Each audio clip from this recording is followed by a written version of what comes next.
Dave. You big yellow Bastard! Where'd you get your sleep? Jesus Christ. One gather, two alley. This is the Dave Duke podcast. Giagwich, Connus a thought to Makara. Or as they say in Nunanall, Kajimara thought to Akara. How are you, my friend? I'm Dave Duke. This is the Dave Duke podcast, and it is episode 07. We have much to discuss, much to cover. We need to go back to last week's episode on Athlone and give you some of the feedback that I have received on that. We also have to look at communion and confirmation season, because we're in the thick of it now, and it's brought me down memory lane, right back to when I was an altar boy, up to closer times of a drink war in Bundoran. We're going to call this the things that you couldn't get away with now, or the things that wouldn't happen now. That's going to be the general theme of today. Shit that went down that there's no way in 2023 would be let slide. And I'm going to introduce you to a new segment called The Gospel According to Dave. And the gospel today, from me to you, is going to be on Satan's sperm coleslaw. It's an awful, awful, awful thing. And many of the country's problems would be eradicated if we eradicated coleslaw. Depression would go down. Housing would go up, as in there'd be more supply, but the price would go down. Happiness up. People would be healthier. I'd say coleslaw has as bad effect on this country as smoking cigarettes. I'd say it kills more people. Coleslaw, the silent killer. They've all those ads on about carbon monoxide, but coleslaw is the devil. It is the devil. The devil is going to get you. Get coleslaw out. Out. Out. But that is the gospel later. I'm going to be one of those old-style priests from the 70s who bastardized their congregation and told them exactly what to think and exactly what position to ride the wife in. They were dictators back then, and they were let to be. This all mingles in through a theme. But let's begin on Athlone, some of the interesting feedback I got. Some of the people who thought I was too hard on Athlone before I'd done the podcast were sympathetic. They were like, hey, I can see why you feel badly about Athlone. You met a few arseholes. I didn't realise you had such bad experiences. But then only today, I got a lovely message from a fella on Instagram. And he was telling me that his brother lives in Athlone. And it was quite long. I'll give you the gist of it without giving you his name. But Athlone clampers are wankers. The man with the balloons was a wanker. In fairness though, Athlone is a nice place. People are shite outsiders. Recommended I join a local GAA club. Don't go to that festival I was telling you about, the drama festival. It's more for old people, he reckons. And yeah, it was actually really constructive and really nice, and I took it all on board. What I said to him though, and as I'm saying to you, I'm currently on the road back to redemption, embracing Athlone bit by bit. I'm not putting it all on Athlone, I'm putting it on me. It's me that needs to get out there. It's me that needs to go to things. It's me that needs to open up conversations with perhaps more strangers in Athlone, true Athlonians, and break them down. Break the bastards down. Just like I done to the two fellas that I was playing golf with on Saturday. So I was asked, would I go to a charity thing on behalf of iRadio on Saturday? And I obliged. I am a man who would enjoy doing a bit of charity work. And when I say a bit, I mean very little. But I do what I can. And for this particular charity, the Neurology Centre in Sligo, I didn't know much about them, but I was willing to learn. Long story short, through work, went to this thing on Saturday in Sligo. And I was playing golf with Micheál Carney. He's from iRadio. We love Micheál. Great fella. Using his father's golf clubs. Another great fella. But we were playing with two lads who were very serious about golf. They're all decked out in the shoes, and their trousers and their jackets and teeing off in the first hole from Strandhill Golf Club. The two boys, and I hope they don't mind me saying this, I think they'll say it themselves, they were cold as fuck. They were a bit dickish now. The two boys landing, swinging golf clubs. Me held some golfing knowledge, I had none. They were a bit dickish, but you just broke them down. Broke them down, kept at them until the final few holes where they were telling me this is the way you should swing. Not in a, this is how you do it. More in a fatherly, brotherly, hey, let's help this guy swing the golf club. And we were all shaking hands, and hopefully we'll see you again, might see you out on the course the next time. You got to break people down sometimes. But you don't always have time to do that. And maybe that's where Athlone is at. I haven't taken enough time to break people down. Break them down from their ignorant, built-up defence mechanism of I'll be a wanker. I haven't had time to break and chip away at that wall. And that's what I'm trying to do. So there's a recap of what the week has been about. Breaking bastards down until they're nice to me. Maybe that's a motto for life. None of these live, laugh, love signs in your kitchen. Break the bastards down. Put that on a plaque. Put it on your wall. And break the bastards down. Someone not be nice to you? Break them down. Break them down. Kill them with kindness. Bake them cakes. Wash their car. Tell them jokes. Take the ashes out of their fireplace. Do what you need to do. Break them down. That is not the gospel according to Dave. We're still doing it on Coleslaw, but that could be a secondary gospel. It is the thick of communion and confirmation season. And I love getting 10 or 15 minutes to myself, where I'm not worrying about work, not worrying about what gig is coming up. I catch myself sometimes looking at the sky. It usually happens with rain. I love rain. I love rain when it's mild. Mild rain makes me think. It allows me to concentrate. And I caught myself looking out the window the last day. Communion, confirmation, and going backwards in my life to things that you wouldn't get away with now. Things that wouldn't happen now. Things that couldn't happen now. And I'm not going to go in chronological order. I'm going to finish with the priest, and I'm going to start with the drinks war in Bundoran. Have I told you this? If not, this is a thing that wouldn't happen now. A few years ago, in Bundoran, two nightclub owners weren't getting on with each other. Related, but not getting on. It can happen. None of my business why they weren't getting on. I'm just telling you the result of this. One nightclub started doing €20 all in. What does all in mean, Dave? €20 you pay at the door and you go in and the bar is free. Have you grasped that yet?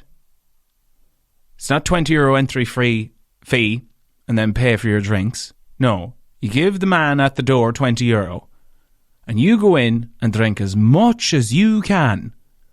As much as you can put down your throat.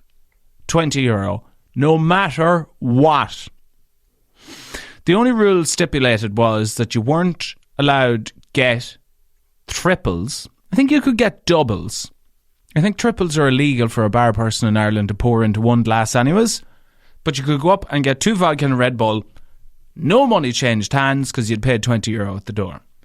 The other nightclub started doing €2 drinks. But the €20 on the door in nightclub A, let's call it, just kept drawing more people. There were people coming from the north paying €20 or €30 for a bus return, €20 into the nightclub. That was their night. €50 covered them. If they wanted a takeaway, let's say a tenner, €60 full night, and they could be absolutely paralytic getting back on that bus. Nightclub B went to €2. Nightclub A was still getting them in at €20 ahead. Nightclub A went to €1. And in the end, you could have a choice. You could go to Nightclub A, pay €20 in, and have a free bar for the entire night. Or you could go to Nightclub B and pay either a £5 or a £10, depending on the night, and drink. Get this. You could get any drink you wanted for 50 cents. 50 fucking cent. Vodka, 50 cent. Whiskey, 50 cent. Baby Guinness, you better believe it, 50 cent. Bottle of Heineken, 50 cent. Bulmers, 50 cent. Across the board. You could go up and get 10 vodka and a Red Bull for $10.50. Imagine 10 vodkas on the bar. Probably wasn't Red Bull. It was some other energy shite. But it was 50 cent too. Things got that bad that a concerned parent, several of them, stood before the court and said, "This is insanity, Your Honour. How can this be allowed to happen? The court, the system must intervene, otherwise someone's going to end up on a slab." And the court did intervene and said, "Lads, you're going to have to stop this. This is mental. There are people travelling from all over Ireland to avail of your prices. Stop it." And they had to stop. And I still do believe that Bundoran is the only town in the entire island where a court imposed a minimum drink charge. I think it was €2.50, if not €3, for any drink. So they couldn't charge any less. So your 50 cent vodkas, done. Your €20 entry on the door plus free bar, done. Madness. Wouldn't happen today. It was a thing at the time, and that was only 10 years ago. So that's numero uno of things that you wouldn't get away with today. Number 2 is the first place that I worked in. Have you ever had a physical confrontation with your boss? I don't mean face-to-face or a Zoom meeting or a disciplinary meeting or having words. I mean genuinely hands on each other, almost scrapping. Because in my first job, I worked in a very male, very testosterone-filled place. And I got a few slaps on my boss. They hurt. Wasn't clenched fist, but it was full palm. Also had my ear twisted. Times were tight. So I joined this hardware shop when the boom was booming. Money was being made hand over fist. And I seen the progression from this place is making millions to people defaulting on their loans. Some big cowboy builders leaving 250 grand in bad debt behind them, going burst, fucking off with little consequences to themselves, to it getting very quiet and the whole country in recession and everybody going to Australia. So I seen happy-go-lucky, we're not a bit bothered because we're making so much money, to, oh my God, how are we going to keep the doors open? And the mood changed. But I didn't change as a person because I wasn't fully aware of the gravitas of the situation. And I gave a bit of cheek to my boss one day and he slapped the face of me. Grabbed me by the ear, twisted it, told me I was a fucking bollocks, something to that effect. And I took it because I knew no better. I was 16 years of age. It was my first job. And I ended up hating that job with a fucking passion. Joined it, loved it, adored it, loved going to work.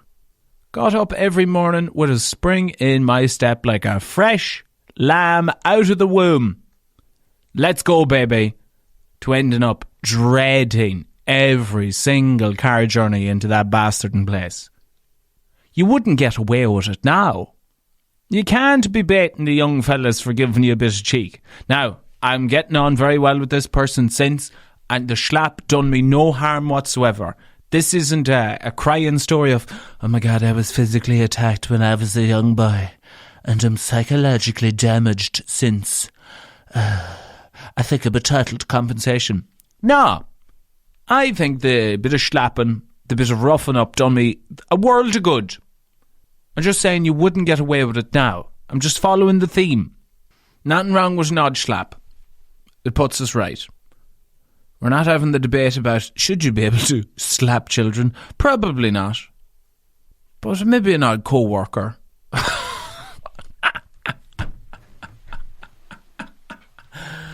Oh, can you fucking imagine going in, office job, maybe you're a teacher in a school, maybe you're stocking shelves and you're like, hey, Mick, come on to fuck. And you get him by the shoulders and you're shaking the shite out of him. Come on to fuck. Would you get the fucking job done, you silly bollock? Physically, sometimes people needs a good shaking. A good shaking. So do not take this as, oh, poor Dave. Poor Dave got a slap of his boss when he was 16 or 17. I'm just saying, rightfully, you wouldn't get away with it now. But I'm also not saying that I don't think it would be a terrible idea to be allowed to have an odd scrap with a co-worker. It might actually make things more productive if you could scrap it out, throw a few slaps. Shit might get done quicker, better, faster, stronger. If I was Taoiseach, I'd be up in the minimum wage, but it comes with a caveat for the country that scraps are allowed in the office. No big claim, no going to, oh my God, solicitor, I was attacked in my office. No, scrapping is allowed within reason. Rather than a HR manager in your workplace, you've got one of those octagon referees, a truly fair one. Any scrapping goes on, it has to be just, it has to be for good cause, good reason, it's got to be fair, and the referee will decide so. And the number 3 thing, and this is what I wanted to get to properly today, this would never happen now. It's my experiences as an altar server. I'm going to assume that you know what an altar server does and their duties, but assumption is the mother of all fuck-ups. So, you're from planet Zorb, you've come to Earth, and you say, what is an altar server? God, I didn't know the Zorb people were also Polish, or there or thereabouts. Anyways, you're here from planet Zorb and you need to know what an altar server is. In the Catholic Church, the priest does the heavy lifting. They've got the best garments. They've got the collar. They've got the congregation in the palm of their hand. They're like putty. They say their sermon. They do the gospel. They do the Our Fathers, the heavy lifting. But you're there as an altar server to enhance the mass experience. You're there to ring the bells, ring, ring, ring, ring, ring. Or we had a bong at the right time when the bread is going up. Lord, hear us, Lord, grant and hear us. What else do you do as an altar server at a normal mass? Your biggest jobs is around communion. You might also be tasked as an altar server to fetch the money baskets that are passed round. You're there to look good. You're the backup dancers. If the priest is Beyonce, you're there shaking your booty in the background as an altar server. You're there to look good, but not to sound good. You're there to play the backup bells at the right times, and you take your applause and you get off the stage. Now, if it's a funeral, you have more jobs, like carrying the cross on the front of the coffin, shaking a bit of incense, well, to keep her going. I loved doing a funeral as an altar server because you knew the incense was coming out. So morbid. You're there for grieving families in their desperate hour of need. And as an altar server, all you could think of was, I'm going to get 10 or 20 euro for doing this. and I'm going to smell a whole lot of incense. What a fucking day out. Weddings as well. You're not doing as much as weddings. Your funeral were your big bankers. You'd make the big money there. Whereas weddings, you'd make good money, but you didn't have as much responsibilities, so you didn't feel you earned it. The money might have been as good for a wedding as an altar server, but you didn't feel you put the shift in. It's not a big shift when it's joy that is involved. So as an altar server, we used to get a day out as payment. Apart from being paid for a wedding or a funeral by the private family, we'd get a day out. I can't believe I'm about to tell you this story. One of our day outs in primary school, and it's the priest that picks us up. We have prior knowledge of this, so everyone is informed that this is happening. This isn't a big surprise, but it still comes as a shock thinking back. One day in 2nd or 3rd class, I think it might have been 3rd, the priest comes in and plucks out the altar servers, and we get into his car and we're driven to Bundoran in Donegal, and we're brought to Waterworld.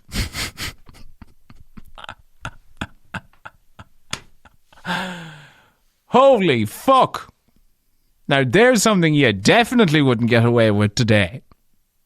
This priest is lovely. There's never been an accusation made against him.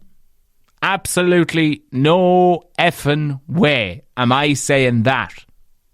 Not an iota of me is saying that there was anything untoward done by this priest to us. Absolutely not.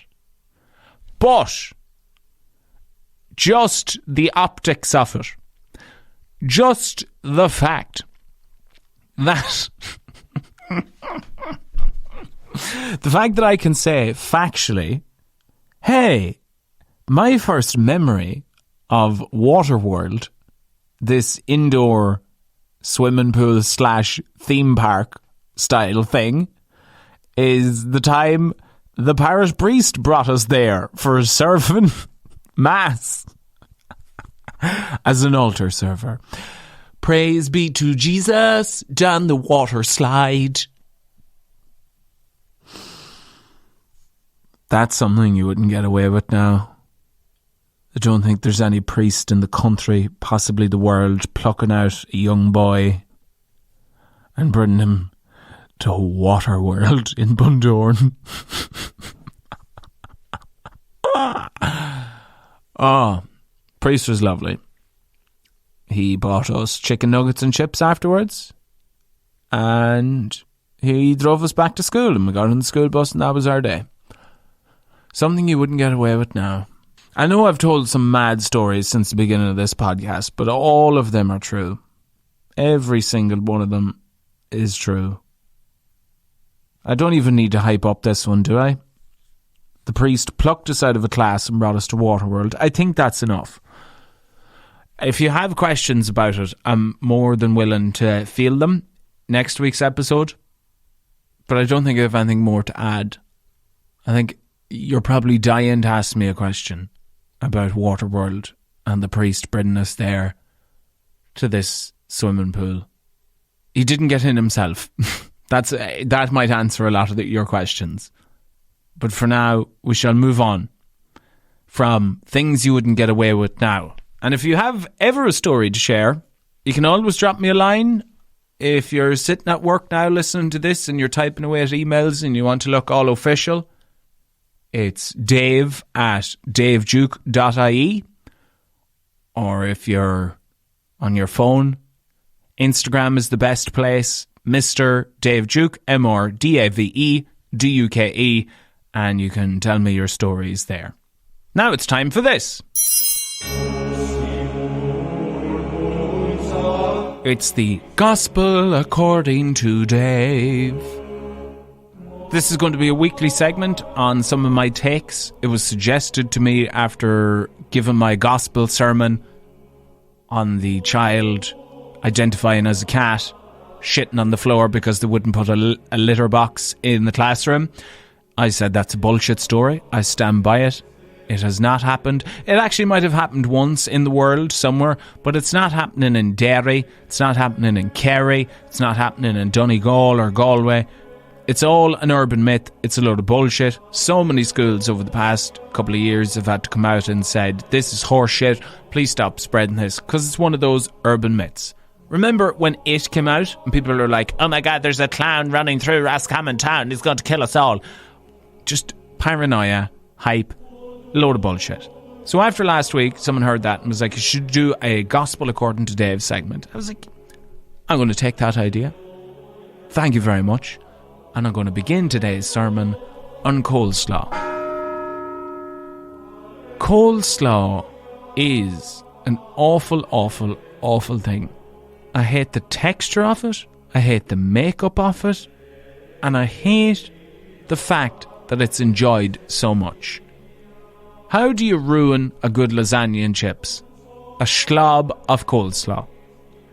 Big, ugly, dog-looking, sick motherfucker.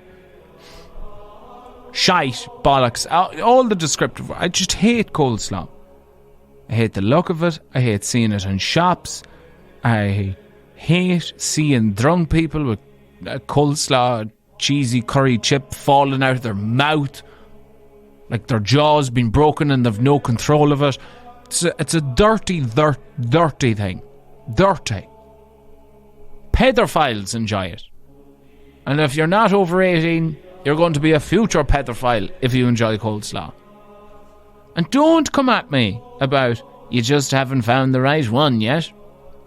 As a couple of people said to me, that's like saying to a lesbian, oh, you just haven't found the right cock yet.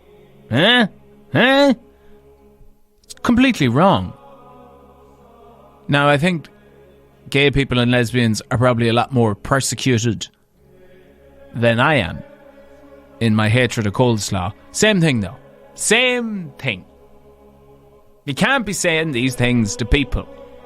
You can't be saying to someone who's gay, you just haven't found the right woman yet. And you can't say to me, who hates coleslaw, you just haven't found the right one yet. Stop your shite talk. Why do you enjoy it? You answer me about coleslaw. You answer to me now if you enjoy coleslaw. Why? Why do you enjoy a combination of mayonnaise, which is a terrible texture, made worse by slips of carrot and cabbage? God knows what else. Artisan coleslaws. We put sweet corn in ours. Fuck off. That is the Gospel According to Dave. May go in peace to love and serve the podcast. Thanks be to God. Now your questions. Also, if you think that the Gospel According to Dave should start the podcast, that's what I'm thinking. I feel maybe from next week, start the podcast with the Gospel According to Dave, then the topic of that week, and then finish with questions. Would you agree? Potentially. Funny enough, I've answered a lot of this week's questions on coleslaw. How do you feel about coleslaw? Seriously? How's that carton of coleslaw? What specifically is your beef with coleslaw? So today's questions is going to be quite short. I'll answer this one because I think there'll be a lot of questions to be answered next week off this podcast. How's the form, Dave? Asks Shane McCabe. I'm fucking flying, Shane. And on that note, let us end today's podcast. Thank you so much for listening. Thank you for the feedback. And if you've enjoyed today, please give it 5 stars because it helps with the algorithm. Maybe share it to a mate. Maybe you can hit share on Spotify and slip into someone's DMs and go, what about that Dave Duke guy? Do you like him? Maybe you like this podcast. Maybe you could stick it on your stories. I might actually do a competition some week. Give away something for someone who shares it on their Insta stories. Only if you enjoy it. Don't be sharing it for the tickets. Just share it for the enjoyment. Right. Talk to you next week. Any questions, reach out, DMs, email, you have them. Until next time, take it savage. Hyundai.